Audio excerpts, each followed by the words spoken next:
Dharmaraj, you are under arrest. Constable, arrest ಮಾಡೋರ್ನ.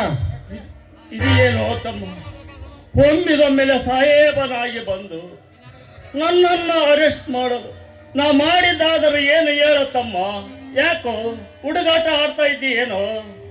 ಮುಚ್ಚ ಬಾಯಿನ ಧರ್ಮರಾಜ್, ನಿನ್ನನ್ನು ಅಣ್ಣನೆಂದು ಹೇಳಿಕೊಳ್ಳುವುದಕ್ಕೆ ನನಗೆ ನಾಚಿಕೆ ಆಗ್ತಾ ಇದೆ.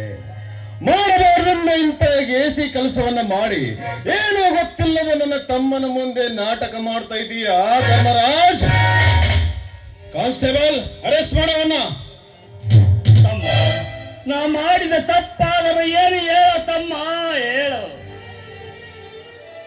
ಕ್ರಾಂತಿ ನಡೆಯುವ ಜಾಗದಲ್ಲಿ ಶಾಂತಿ ಮಂತ್ರವ ಬಿತ್ತಿ ಎಲ್ಲರೂ ಒಂದೇ ಎಂಬ ಭಾವನೆ ಮೂಡಿಸುತ್ತಿದ್ದ ನನ್ನ ಜೀವದ ಹಳೆಯ ಗೆಳೆಯ ಶಶಿಧರನನ್ನ ಕೊಲೆ ಮಾಡಿದ್ದಕ್ಕೆ ನಿನ್ನನ್ನು ಎಳೆದ ಇಲ್ಲ ಬಂದಿರುವೆ.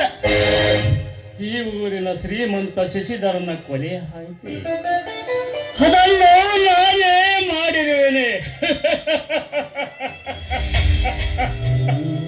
ಅಯ್ಯೋ ದುರ್ವಿಧಿಯೇ ತಮ್ಮ, ಆ ಕೊಲೆನ ನಾನೇ ಮಾಡಿರುವೆನಂತ ನಿನ್ನ ಆತ್ಮ ಒಪ್ಪುತ್ತೈತೇನೋ ತಮ್ಮ? ಹೇಳು ಶ್ರೀಕಾಂತ, ಹೇಳು. ಸಾಹೇಬ್ರೆ, ಏನ್ ಹೇಳ್ತಾ ಇದ್ರ? ನನ್ನ ಜೀವದ ಅಣ್ಣನು ಸತ್ತು ಹೋದೆ. ಹಾಗಾದ್ರೆ ಮುಂದೆ ನಮ್ಮ ಗತಿ ಆದ್ರೂ ಏನು ಸಾಹೇಬ್ರೆ? ಮುಂದೆ ನಮ್ಮ ಗತಿ ಆದ್ರೂ ಏನು? ಸಮಾಧಾನ ಮಾಡಿಕೊಳ್ಳಮ್ಮ, ಸಮಾಧಾನ ಮಾಡಿಕೊ. ನಾವು ಕಾನೂನಿನ ಪ್ರಕಾರ ಕೆಲಸ ಮಾಡುತ್ತೇವೆ. ಹೇಳೋ ಧರ್ಮವಂತ, ನೀತಿವಂತ, ಗುಣವಂತ ಮಾಡಬಾರದನ್ನ ಹೇಸಿ ಕೆಲಸವನ್ನ ಮಾಡಿ ಈ ಮನೆಗೆ ಮಸಿ ಬಳಿದು ಬಿಟ್ಟೆ. ಧರ್ಮರಾಜನ ವಂಶನ ಹೀಗೆ ಅಂತ ಈ ಮನೆಗೆ ಅಪಕೀರ್ತಿಯನ್ನು ತಂದು ಬಿಟ್ಟಿದ್ಯ. ಅಪಕೀರ್ತಿ ಅಪಕೀರ್ತಿ ಅಪಕೀರ್ತಿ ತಮ್ಮ, ಬಾಳ ಬಾಳ ಮಾತನಾಡಿ ನೀನು ನನ್ನ ಒಟ್ಟಾಗ ಕಿಚ್ಚ ಸುರಿಯಬೇಡ, ಕಿಚ್ಚ ಸುರಿಯಬೇಡ. ನ್ಯಾಯ, ನೀತಿ, ಧರ್ಮ, ಸತ್ಯ, ಹಿಂಸೆಯಿಂದ ಪವಿತ್ರ ಬೆಳೆನಿಂದ ನಿತ್ಯ 25 ವರ್ಷ ನಿಮಗೆ ತುತ್ತ ಮಾಡಿ ಉಳಿಸಿದ ಈ ಕೈ ಎಂದಾದ್ರಂತ ಕೊಲೆ ಕೆಲಸ ಮಾಡಲು ಒಪ್ಪುತ್ತವೇನು ತಮ್ಮ? ಒಪ್ಪುತ್ತವೆ. ಆ ಕೊಲೆ ನಾನು ಮಾಡಿಲ್ಲ ಒಪ್ಪ. ಇದರಲ್ಲಿ ಏನೋ ಮೋಸವಿದೆಯೋ ತಮ್ಮ, ಮೋಸವಿದೆ.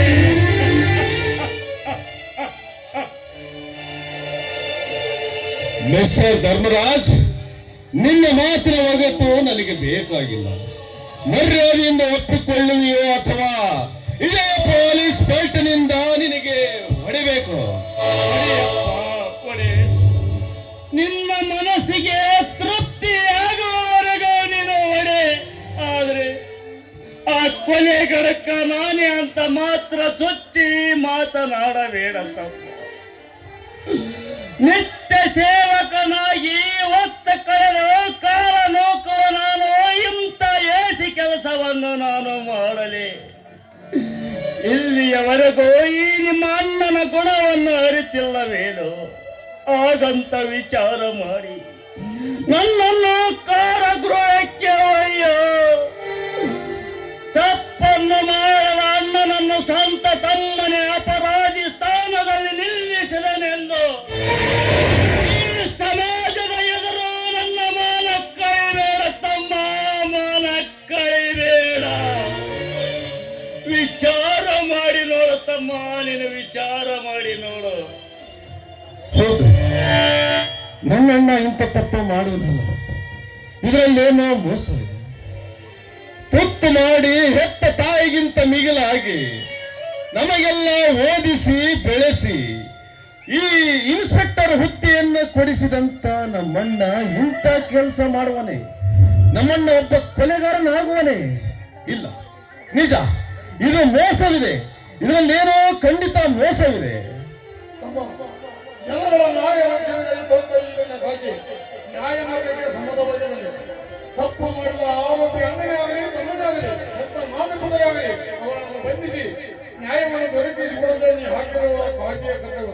ಇದು ರಾಮವಚನ. ಅಣ್ಣ ಬೇಗ ಹೇಳೋ, ಈ ಕೊಲೆಗೆ ಕಾರಣ ಯಾರು ಅಂತ. ಮಾವ, ಧರ್ಮರಾಜ ಮಾವ. ಆಗ್ಲೇ ಹೇಳಿದ್ನಲ್ಲ, ನಮ್ಮಣ್ಣನವರ ಕೊನೆ ಕಂಡೀಷನ್ ಇದೆ ಅಂತ. ನೀವು ಕೂಡ ಅದೇನೇ ಇದ್ರು ನಾನು ಮಾಡ್ತೀನಿ ಅಂತ ಮಾತನ್ನ ಕೊಟ್ಟಿದ್ದೀರಲ್ಲ, ಆ ಕಂಡೀಷನ್ ಬೇರೆ ಯಾವುದು ಅಲ್ಲ ಮಾವ. ಈ ಕೊಲೆಯನ್ನ ನಾನೇ ಮಾಡಿದೀನಿ ಅಂತ ಈ ಕೊಲೆ ಕೇಸನ್ನ ನೀನು ಒಪ್ಕೋಬೇಕು. ಅದು ಯಾವ ದೊಡ್ಡ ಮಾತು. ನಿನ್ನ ಪ್ರೇಮ ಬಂಧನದಿಂದ ಪಾರ ಮಾಡಿದ ಶ್ರೀ ಗುರು ಅಕ್ಕಂಡೇಶ್ವರ ಸತ್ತನಂದನೇ ದೊಡ್ಡವ. ಸಾಹೇಬ್ರ, ನನ್ನ ತಪ್ಪನ್ನ ಮನ್ನಿಸಿ ಬಿಡ್ರಿ. ಆ ಶಶಿಧರನ ಕೊಲೆನ ನಾನೇ ಮಾಡಿರನ್ರಿ.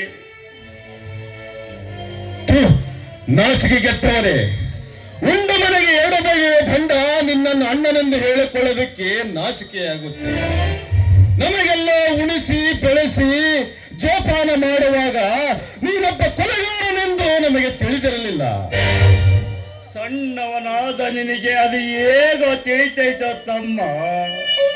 ಅದು ನನ್ನ ಪ್ರಾರಬ್ಧ ಕರ್ಮ. ಅಯ್ಯ, ಅನೇಕ ಅಣ್ಣ ತಮ್ಮಂದಿರನ್ನು ಪಡೆದ ಜನಗಳೇ, ಈ ನನ್ನ ಸ್ಥಿತಿಯನ್ನು ನೋಡಿ ಇದಕ್ಕೆ ಉತ್ತರವನ್ನು ನೀವೇ ಕೊಡಿರೋ, ಇದಕ್ಕೆ ಉತ್ತರವನ್ನು ನೀವೇ ಕೊಡಿರಿ. ಅಮ್ಮ ಗಿರಿಜಾ, ಸುನೀತಾ, ಅರಿಯದ ಗಿರಿಜಳನ್ನು ನಿನ್ನ ಒಡಿಯಲ್ಲಿ ಹಾಕಿ ಹೋಗುತ್ತೇನಮ್ಮ. ಅವಳನ್ನು ಚೆನ್ನಾಗಿ ನೋಡಿಕೊಳ್ಳಮ್ಮ, ನೋಡಿಕೊಳ್ಳ. ಕಾನ್ಸ್ಟೇಬಲ್, ಅರೆಸ್ಟ್ ಮಾಡೋಣ.